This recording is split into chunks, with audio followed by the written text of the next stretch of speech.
Welcome to the Smart Business Revolution. Revolution. Revolution. Revolution. You want a revolution? You say you want a revolution? Revolution. The revolution. It's going on right now. Welcome to The Revolution, the Smart Business Revolution podcast, where we ask today's most successful entrepreneurs to share the tools and strategies they use to build relationships and connections to grow their revenue. Now, your host for The Revolution, John Corcoran.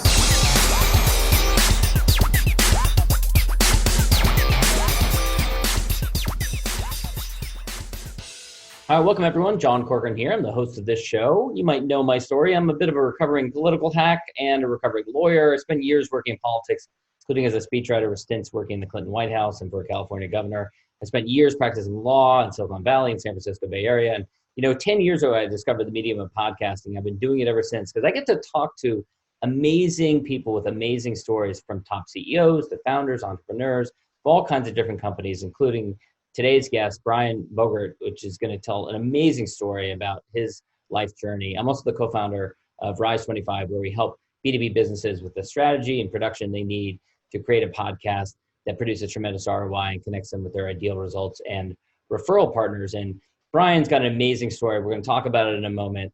He's a human behavior and performance coach who teaches clients to leverage self-awareness and intentionality to become the most authentic version of themselves. He learned the wisdom of resiliency through his own early experiences with pain. When he was just 7 years old, his left arm was detached in a vehicle accident.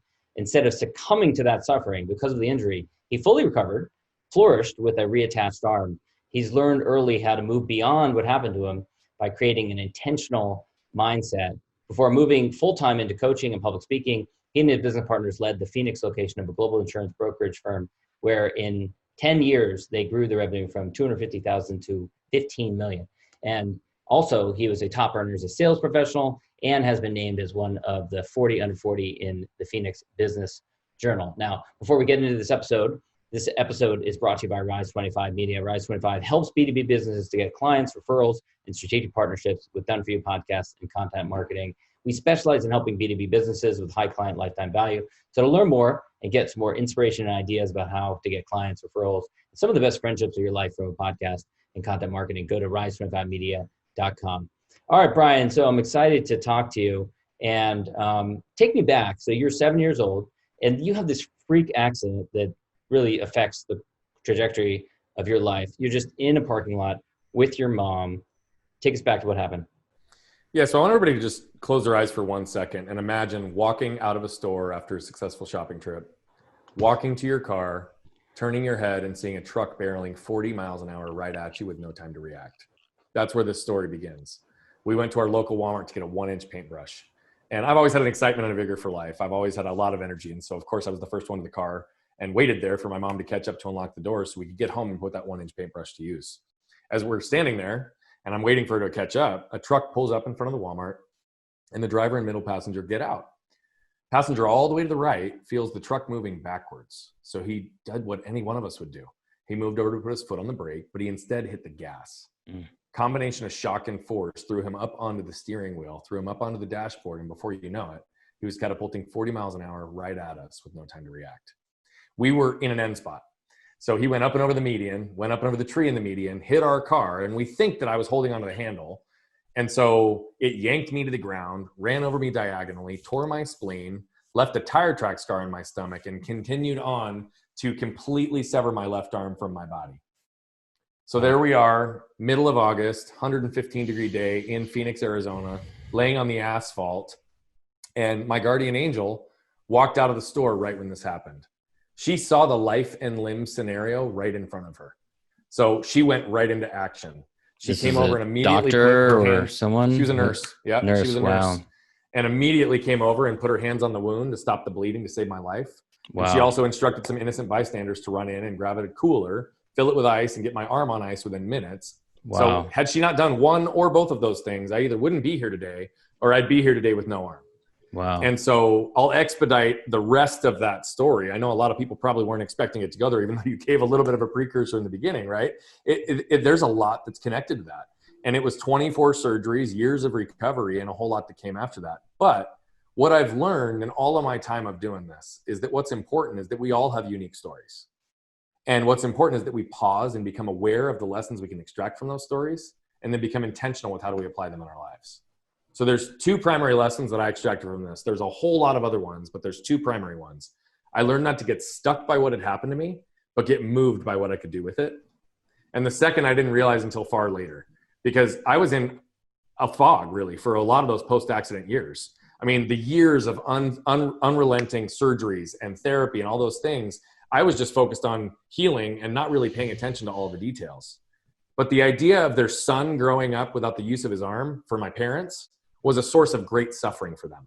So they willed themselves day in and day out to do what was necessary, put themselves into discomfort every single day to ultimately strengthen me and heal me. And that's where this concept came from, which I learned to embrace pain to avoid suffering in my life. And it was this same concept that not only helped me overcome this unique injury, but how my business partners and I built our company from $250,000 to over 15 million within the span of a decade, and how I've now helped hundreds of individuals and organizations, just like you, become more aware, more intentional, and who they already are, their most authentic selves. Because I believe that's when the door begins to crack to perspective, motivation, direction, and when people can start bringing joy, freedom, and fulfillment back into their lives. One thing that really struck me about you when we first met was, on the one hand, you went through, as you said, 24 surgeries. No doubt that is so time consuming, so painful, occupies your life for years and years. And yet on the other hand, you said that you had friends who didn't even realize you had this injury. Yeah. How did that happen? And that seems like complete contrast to me, that on the one hand, it was so time consuming, it's so much suffering. And then on the other hand, that people didn't know. Yeah, so people knew when it was happening. Sure. But when and what that conversation is, I mean, so it's interesting to me, right? For anybody who watches this can see my arms are different, right? My left arm, and it's funny that you say on one hand, on the other hand, right? Like here's a perfect example. Just on natural, one hand, I have right? the example. On the other hand, I have this. But what's interesting to me is it's not who I am. It's something that happened to me. And so after I got through the recovery, I don't sit here and coddle my arm. And despite the fact that it's very obvious to me, it's 4 inches shorter, my hands are different, and I'm often in short sleeves. Because you live in Arizona. I live in Arizona, right? Yeah.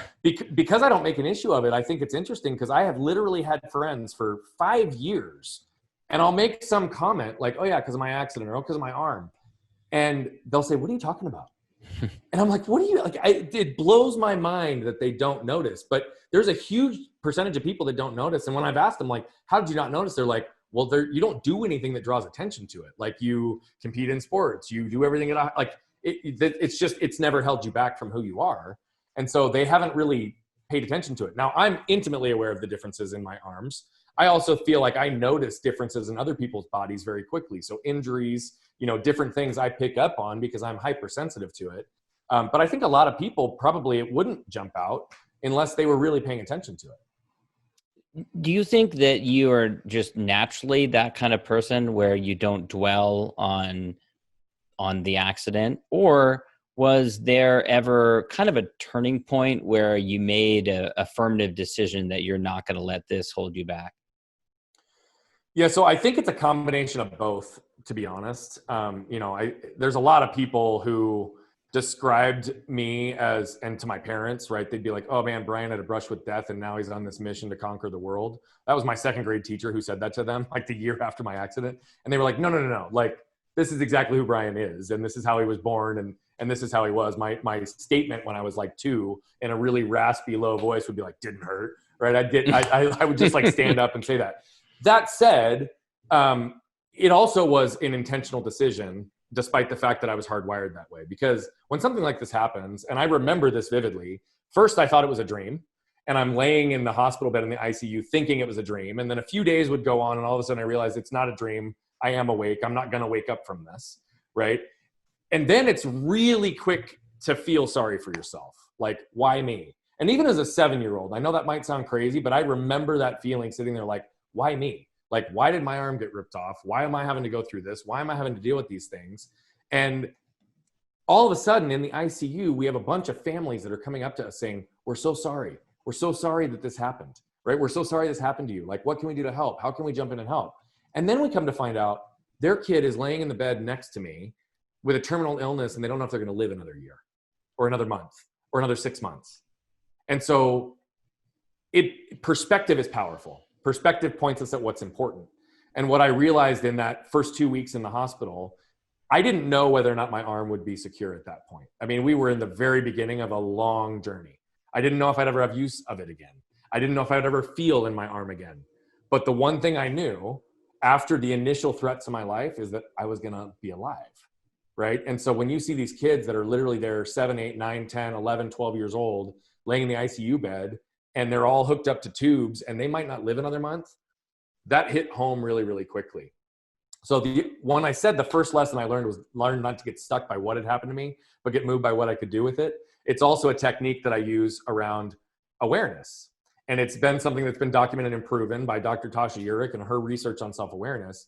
I will also say that same statement is, I learned not to get stuck by why this had happened to me. You heard all the why questions I was asking when I was laying in the bed, but instead get moved by what I can do with it. Why keeps us circling the drain on a never-ending quest for answers that we might not ever get? What keeps us future focused and objective? And it allows us to really put into action those pieces that have maybe been holding us back. Yeah, my our fourth child, our daughter, my wife was in the hospital at UCSF Children's Hospital for 6 weeks before she was born, and we saw all manner of other kids that had all kinds of suffering, all kinds of permanent. Some kids obviously had terminal illness, other kids had permanent birth defects that were going to affect them for life. And so a similar type of experience where you look around, and we were very fortunate. Our daughter was totally fine after that experience, but still at the time we didn't know. And you look around, you realize there are others that always have it worse.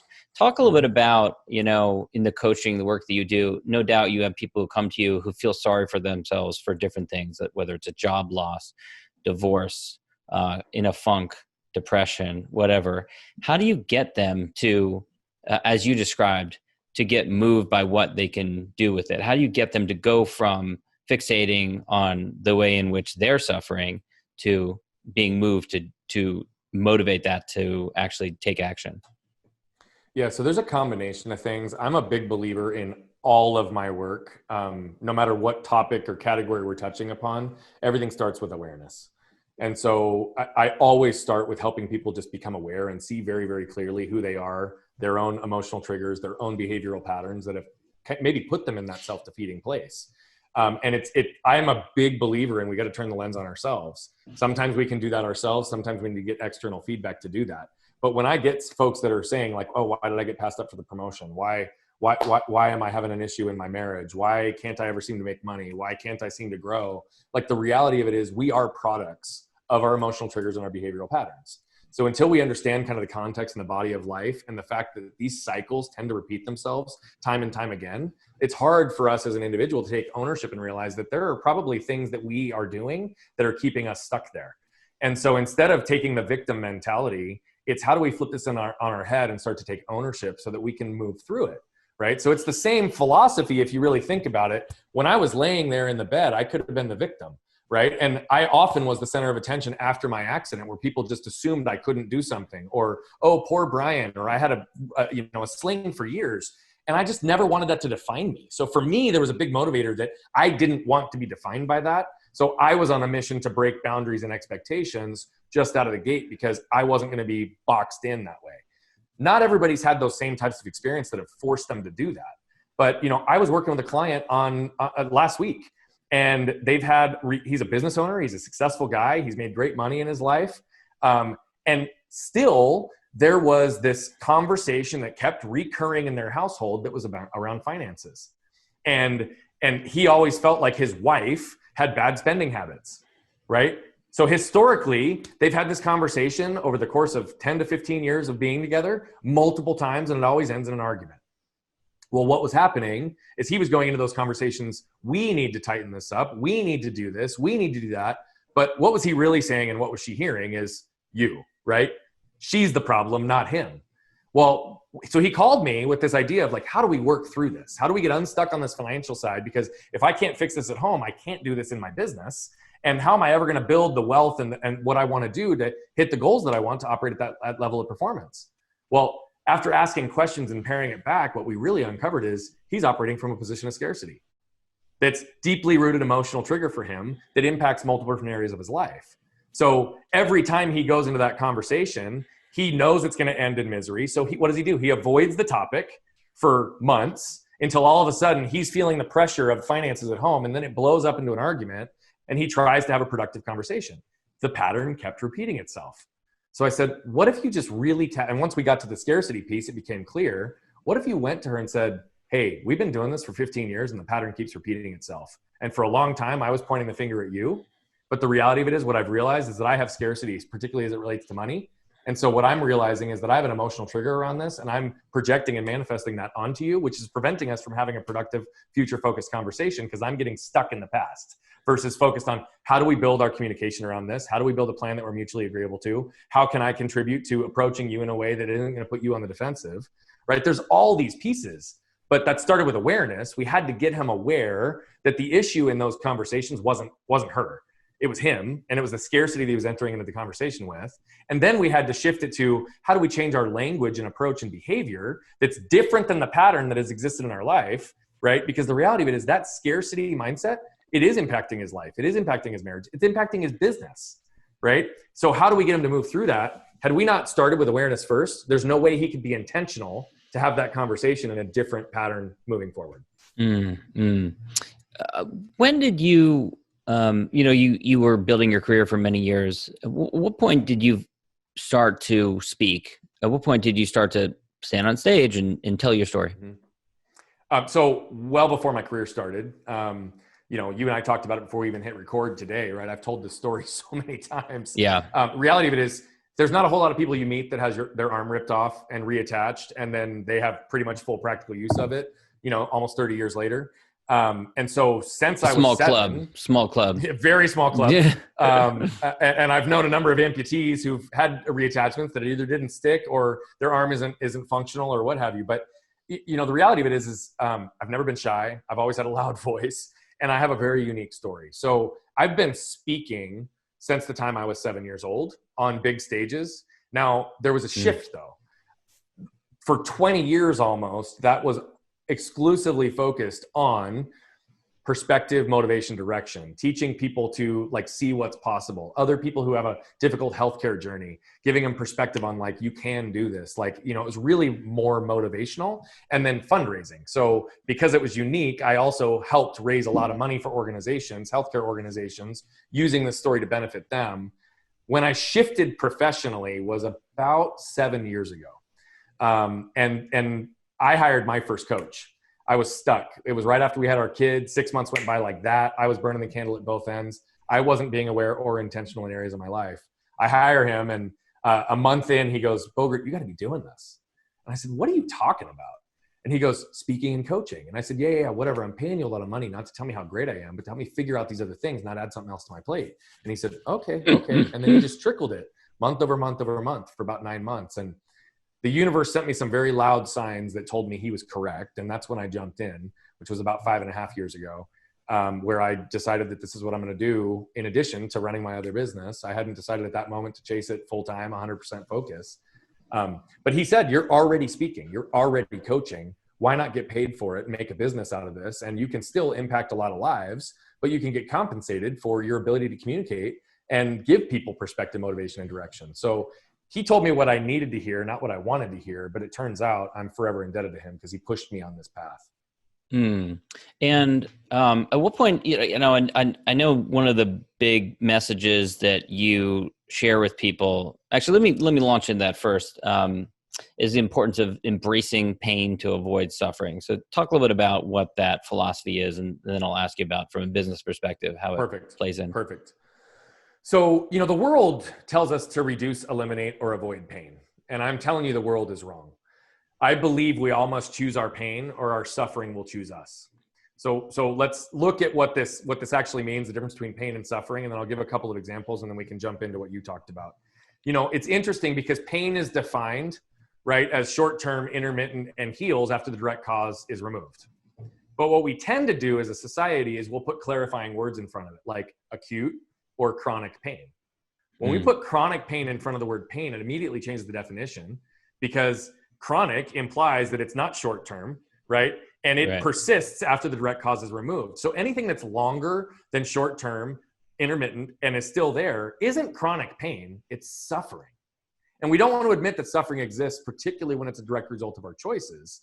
But what I'm encouraging people to do is to break that evolutionary response to avoid or remove pain and really learn to lean into it for our benefit. So a few examples, right? We can embrace the pain of hitting the gym 30 minutes a day to avoid the suffering of aches and pains of a sedentary lifestyle. We can embrace the pain of having our kids put away their mobile devices at the dinner table and the fit they're sure to throw to avoid the suffering, right, of years of missed meaningful conversation. As business owners, we can embrace the pain of firing our top salesperson to avoid the suffering of stagnant growth, losing all of our other top talent because they're the biggest cancer in our culture, right? As salespeople and people who are growing businesses, we can embrace the pain of doing the things that are necessary to build new relationships, fill up our funnel, network, establish ourselves in some of the more painful activities that produce results to avoid the suffering of not having the pipeline that's going to sustain the long-term growth we want. And this relates in every category of our life. And so what I really want people to understand is we really need to look at pain as a critical tool to our success. And where we tend to turn away from that, it becomes even more important. I'll give one more example. We can embrace the pain of a difficult conversation with a loved one, our spouse, right? To avoid the suffering of being in a loveless marriage when we really want a divorce, or vice versa, being in a horrible, toxic relationship and being stuck. The reality of it is we tend to just avoid those things that really help get us through those moments of discomfort when they're going to help us in our long-term path. So what I want to ask you about from a business perspective, that's fascinating, but I want to ask you from a business perspective, you went into insurance, and I as I've gotten older, I've joked that I wish someone had taken me aside at a young age and said, listen, kid, go into insurance. It is like, having studied different business models, it is the most brilliant business model out there because you sell it once, you benefit from it for years to come. So you get residual income for years. So I've met, people that have been in insurance, they're in their 50s and they're just kicking back. They're just enjoying life because they've put in all their work, which I think is really cool. But you left that, or you were in the process of leaving that for a different business model, coaching and speaking, which kind of puts you onto the treadmill. Now, you might have had more of a passion for it, but it does, from a business model perspective, put you more into the treadmill of having to eat what you kill on a regular basis. So you're absolutely right. So talk to me a little bit about that from a business perspective, what the journey has been like for you shifting in your business model. Yeah. So you hit the nail on the head, and you are 100% correct.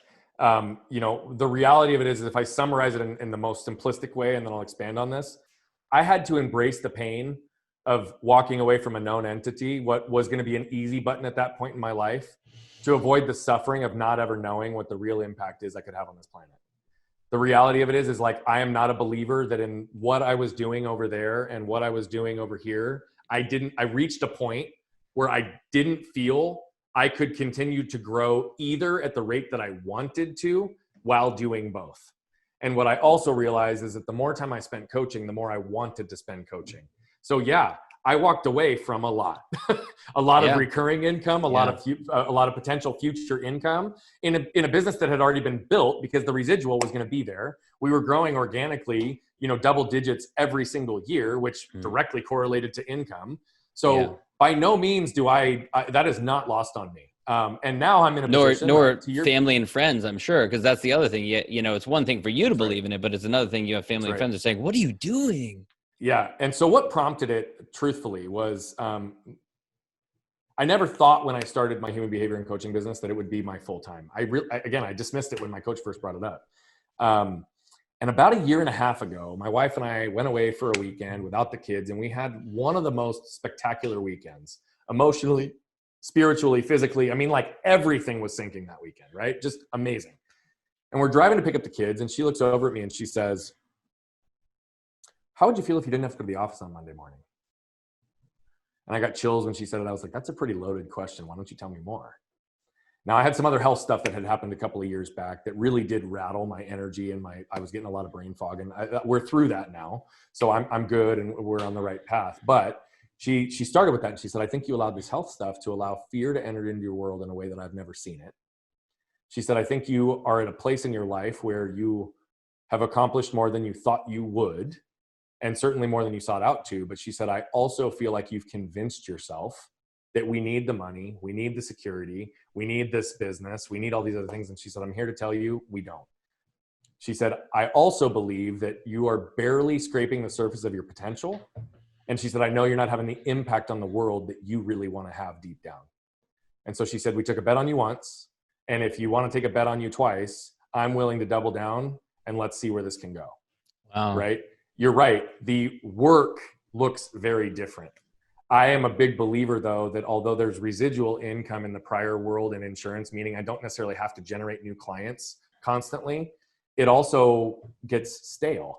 I was bored, if I'm being completely honest, right? Like there's only so much you can master in that game.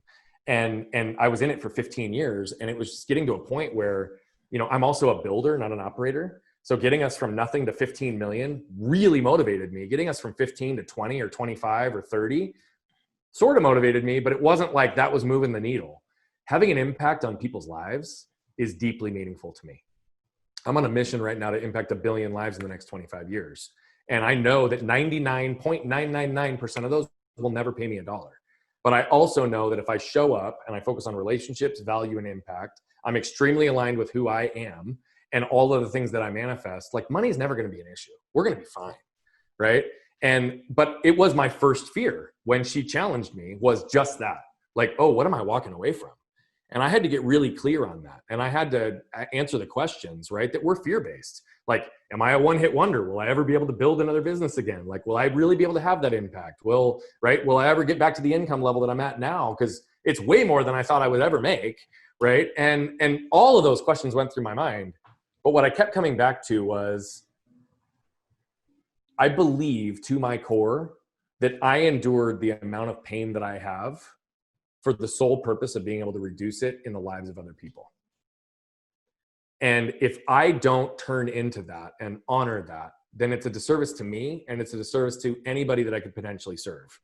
Because I was limiting the number of people that I could coach in my other business because I didn't have the time or capacity. I limited the number of times I could talk or be on a podcast or any other thing because I didn't have the capacity. I mean, we were running a big business. We had over 60 associates. Like there was a lot going on. Wow. So I had, regret minimization theory was one of the biggest things that drove my decision, right? When I'm 85 years old and I'm sitting on a beach, having my favorite drink, looking out at the ocean, looking back on my life, I believed at that moment that I would regret more hitting the easy button than I would taking a chance. Because the reality of it is, right? Time is the only thing I can't create more of. I can create more money. I can create more opportunity. I can create more relationships. And I knew that if this crashed and burned, which I don't believe it's going to or has so far, right? But if this crashed and burned, I knew I could stand on my own 2 feet and go get a job if I needed to. I'd be fine. So I needed to see what I could do. That's what it came down to. And I wanted my kids to witness not hitting the easy button, but doing something that you deeply believe in. Yeah. And even if I fail, I'd rather them see that than me to succeed hitting the easy button. That's such a great story. And then, of course, in light of what you just said, how appropriate is it that when you make that decision to burn the boats, to move on, start a new thing, COVID hits, right? So like, it's almost like it's like layers of irony or something like that. So in addition to the fact that you're starting over in a new industry, you have also global pandemic of epidemic proportions, something we haven't seen in 100 years. What was that like? Were there any second guesses at that point? Like, well, maybe I was wrong about this whole. I'd be lying if I said it didn't like cross my mind. Like, oh, maybe timing's not right. But, I sat with it for a little bit longer, and I had a lot of people. I mean, my prior firm, they wanted me to stay a little bit longer. I had a lot of people who were like, oh, are you going to pause for a few more months? And the reality is I did all of the work because I made this decision summer of last year. I put it into action September of last year with my COO and my CEO and my business partners. I was clear. I was convicted. And, I spent 15 years building a business that started in a down economy in the 06, 07, 08 years. And so I knew what it was like to view that as opportunity versus risk, particularly when you have a low baseline to start with. You can only really go up, right? And so I just decided I was going to do it. And honestly, it was a blessing in disguise. You and I talked about this on our last call. I mean, this was something that really I didn't anticipate. It wasn't a part of my business model. I had a number of paid live stages get canceled out of the gate. And I was like, well, all right. So revenue projections are going to change because you get paid to be on stage. And I also typically, from a live stage, convert clients, right, to coaching and other revenue streams within our business. And when those evaporated, it was one of those things where I was like, okay, so what do I do now? So I pivoted to virtual stages. And I had said to you, right, to my own detriment and my own lack of knowledge, probably because I was in one of the oldest established industries in the world, I completely devalued podcasts and other forms of virtual stages. Well, that's all that existed when COVID hit. And so I said, well, I've devalued these in the past. Let's give it a shot. And I invested in building out the virtual studio that you see today, right? With the right equipment, high quality camera. Because I was like, look, it's all about how we show up. So if I can differentiate based on how I show up on screen, that'll be one thing. And then what's been fascinating to me is it completely changed my growth trajectory thought process. I had a very traditional stage coaching route, right? Or group coaching or work with an organization. And that's what I had done on the side and it worked. But I also was like kind of isolated to my backyard in the Southwest because that's primarily where my relationships were. Since podcasts, and I don't remember exactly what I had shared with you when this started, but I was like, okay, let's go do this, and sought after 10 to 12 podcasts, thinking like, cool, let's dip our toe in the water.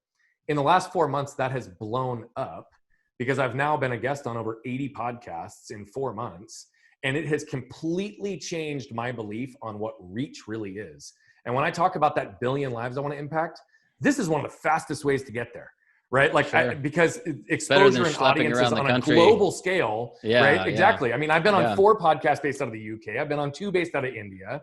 And I'm now doing business collaborations on side projects based in Australia and the UK that never would have existed without COVID. Yeah. Because it wouldn't have forced us all to do this, and it wouldn't have forced me to change how I'm going to do my virtual setup.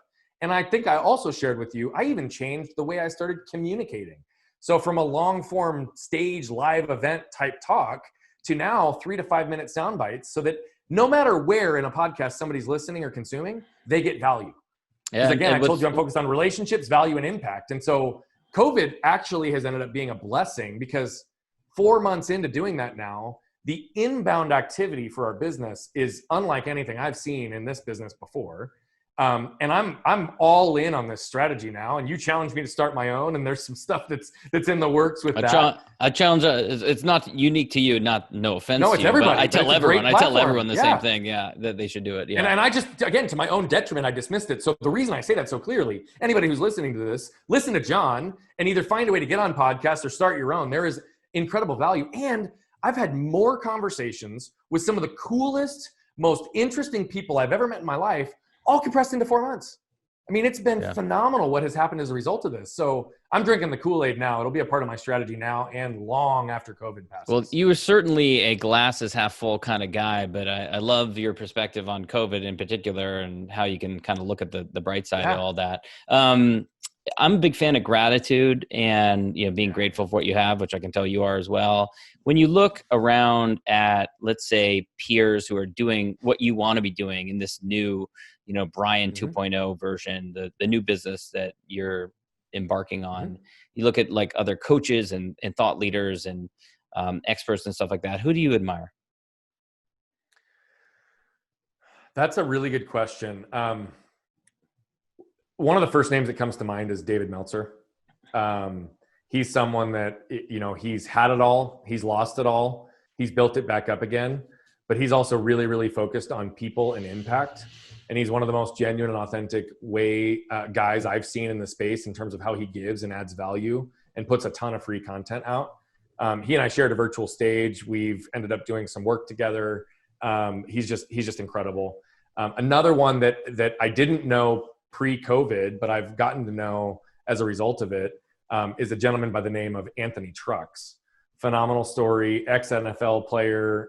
He did American Ninja Warrior. He's owned gyms. He's also a coach, speaker, and influencer. And again, he's just the real deal. I don't say this negatively per se towards anybody directly, but there's a lot of snake oil salesmen in this space. There's a lot of fake gurus. There's a lot of people that are focused on ego first and image and, posting pictures of them in front of planes and in front cars of that aren't jets, theirs and other things, right? Yeah. And the reality of it is, look, if that works for them and that's what they want to do, awesome. But, the people I'm drawn to are people who are probably a little bit more aligned with me, because there's so many people in this space that I think use those negative emotions like fear and shame and scarcity and guilt and to drive people into their programs, right? Mm-hmm. And get them dependent on their thought process and make them believe that whatever they're doing isn't good enough. And here, I've got the secret magic pill. Well, guess what? There is no magic pill, right? And second, I'm just completely different because I want to use those negative emotions and actually have my clients understand what that means, where that's held them back, so they can flip it on their head, use it to their advantage, right? And my goal, and this, again, to your point on recurrent residual income, I don't have any desire to get a bunch of clients dependent on me to work with me for years on end. I want to elevate and empower people to the level that they are putting all this good into the world. The people they impact will be a part of my billion number. And the reality of it is, if you do it right, you're going to have so many referrals in this world that I'm going to constantly have residual coming from the people that I've impacted. So Anthony Trucks, David Meltzer, they're two that I've been really, really drawn to. There's another guy, he's not so much in the speaker influencer space, but he is. He also has a really big podcast. It's Chris Ross. He's based in the UK. Guy's just phenomenal. He has a great podcast called The Win-Win Effect. And I've just been really blessed, frankly, to align with some really amazing people. So, and I've always loved Tony Robbins. I think, he's just got some really good classic stuff. And that's the thing in our space. Like, the reality of it is, so much of this isn't new, right? Like, even when I talk about embracing pain to avoid suffering, it's not like it's an absolutely ground shaking, earth shattering concept. Like, is it revolutionary in the way that I position it? Potentially. Does it connect and resonate with some people in a different way than it might be communicated by somebody else? Of course. But the reality of it is, it's all about relevance and credibility. Showing up, doing the work, trying to add value in a genuine and authentic way. And I think that those are the people in this space that have the long tenure, and those are the ones that really have transformation in people's lives. And that's all I can hope to do.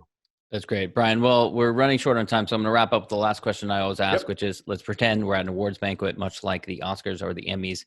You're receiving an award for lifetime achievement for everything you've done up until this point. And who do you thank? In addition to family and friends, who are the mentors, who are the business partners, who are the people you would acknowledge? Yeah, I'm going to try to rattle this off relatively quick. I know we're wrapping up on time. Hands down, no questions asked, the first person on that list is my wife. I would not be the man I am today without her. What I see in the world in terms of human behavior and patterns and things, she closes the other 50%. So what gets communicated into the world, frankly, is a combination of her and I, and our observations and our understanding of people and our own intuition. So my wife has challenged me to be better. She's challenged me to embrace pain. So that's hands down. Clearly my parents and my brother, because I wouldn't be where I am without them. They helped me get through these trying times. And then I've just been really blessed to have great friends and mentors. There's too many to list, but there is one that comes to mind that I want to acknowledge. And she's connected me with a lot of great people. Her name is Sue Glaw. She had one of the coolest jobs on the planet. She was director of community relations for a large health insurance company. But basically she was the woman behind the scenes with everything major that's happened in the Valley in Arizona over the last 40 years. She knows everybody. She influences everybody. She's giving, and she got to write checks to all the organizations in the community. And she connected me with somebody else that has one of my favorite quotes, which basically is, there's no limit to what one can accomplish as long as they care not who get the credit. And so she really, really changed the way I viewed giving and philanthropic work, which is where I've spent 30% of my time over the last 15 years. So she's had a huge impact. And there's just too many to list in a short period of time, but that's the short list I'll start with. That's great. Brian, where can people go learn more about you and connect with you, reach out to you? Yep. On all social media platforms, I'm at Bogert Brian. You can go to my website, brianbogert.com. I always say it's Brian with an I and Bogert, B-O-G-E-R-T, because a lot of people end up spelling that wrong. And then for anybody who is interested in some of the concepts that we talked about today with awareness, intentionality, kind of working through some of these things, I have a free resource for you as well. You can go to nolimitsprelude.com. It's a summary of a lot of our coaching philosophies into a really bite-sized format to help you ask the right questions of yourself, take yourself on a quick intrinsic journey. And I know it'll add value to anybody listening. Awesome. Brian, thanks for sharing your story today. John, thank you for doing everything you do and putting all this good into the world, brother. Grateful to be with you. Thank you for listening to the Smart Business Revolution podcast with John Corcoran. Find out more at smartbusinessrevolution.com. And while you're there, sign up for our email list and join the revolution. Revolution. Revolution. Revolution. And be listening for the next episode of the Smart Business Revolution podcast.